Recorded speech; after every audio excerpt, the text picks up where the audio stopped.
So today we're getting rid of the squeaks that I'm getting from my brakes because I decided, oh, I know, I'll save money and I'll just buy one set of pads.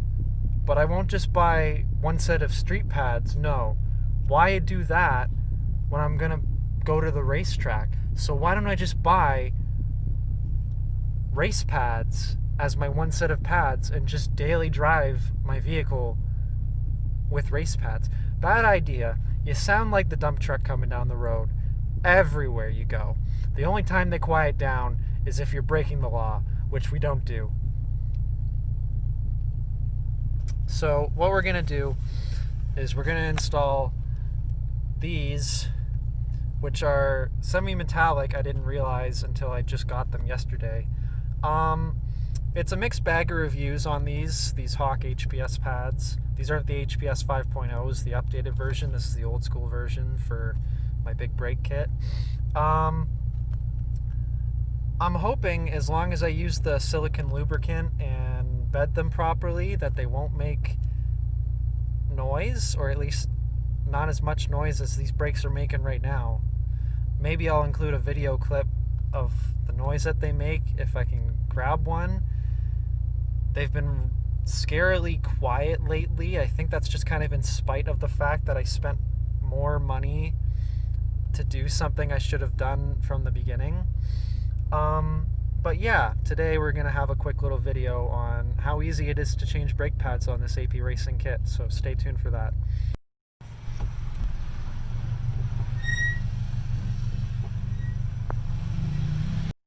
Alright, so fast forwarded a little bit. I already got the wheel off. It's kind of dusty, so I'm going to have to clean them either before or after they go back on the wheel. But as you can see, this kit makes it super duper easy to take your brake pads out and change them with new ones. All you got to do is take out this little retainer clip here, and then they just pop right out. You see, there's nothing actually holding these in place per se, other than this one I don't really know what to call it, bolt, I guess. But yeah, I'll show you them actually coming in and out once I get to that point in a second. So as you can see, this little nut comes off the back right here, and then you just tap it out. There's a washer, make sure that doesn't go anywhere, and you pull the bolt out, put it down, and then this big thing pulls right out. Boom. And guess what? Pads, super duper easy if you have both hands. Alright, so I got the outside one out. As you can see, there's not really much to it. It's super easy. You just go in from the back, at least with the front one, you can push it out like that. And then to put them back in, it's literally just you slide them back in like that. In, out, good to go. This inside one, however, is going to be a little bit more tricky because I can't really reach my hand back there around the caliper with all the brackets and stuff in the way. So I'm going to have to use both hands off video and get this out myself. So I'm sorry about that. I thought it'd be a lot simpler, but I'm going to have to use some screwdrivers or something. Alright, so now the outside and the inside are both out of the caliper, as you can see. Very, very simple, not a lot going on. They don't call it a quick change pad system for nothing. I'm going to clean up the guides, make sure they're not sticky, and put some fresh copper grease on there and show you guys the new pads in a second. Okay, so these are the new ones. They're ferrocarbon material, which pretty much just is fancy talk for semi-metallic, whereas these Ferroto ones, These are strictly racing pads. These are silica ceramic, very squealy. Need a lot of braking heat and pressure to get rid of the noise, so let me use both hands and get these out of the packaging.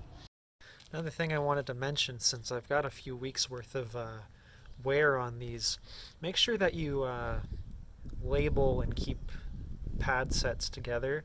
So in this case we're on the driver's side of the vehicle, so I labeled them driver's side, then I've got the outside pad and the inside pad, and these are going to go in a Ziploc bag until I need them for the racetrack. Just something that you don't necessarily need to do, but for me it's just a little precaution in case they've put in a wear pattern that I can't really see or detect from a visual inspection.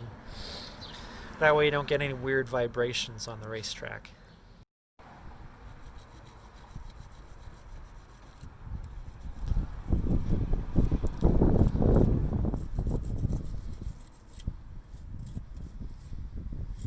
Just get them nice and clean.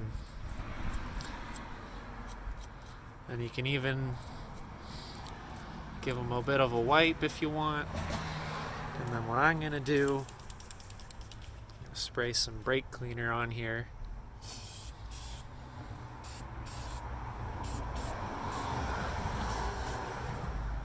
Just as a precaution. Okay, and then just like that, took some of the included pad grease, just put it all like a nice even coat along the backing plate, and then we're just gonna shove it in.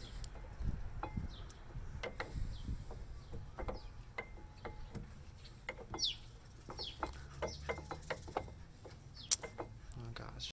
Okay, so both are in now. I had to compress the caliper a little bit to or the caliper pistons I should say, to get them in. So now you put this little guy in, then you grab your bolt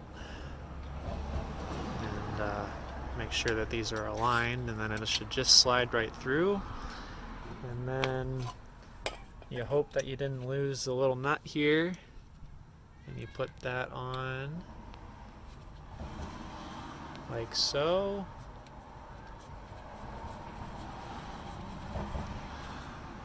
Then you grab your little 7mm and your hex wrench and you tighten it up, and then you put the wheel back on because you're good to go.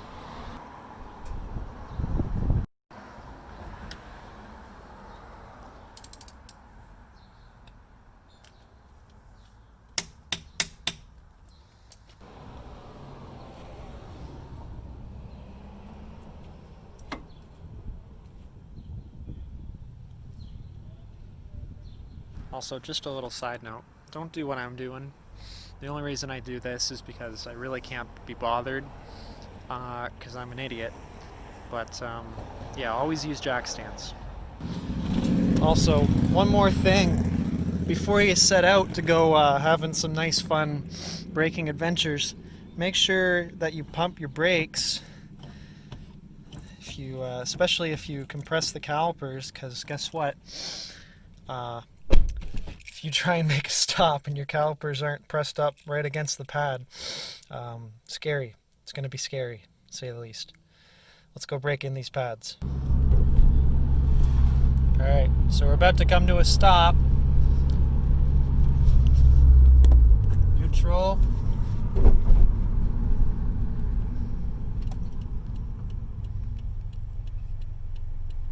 Absolutely quiet.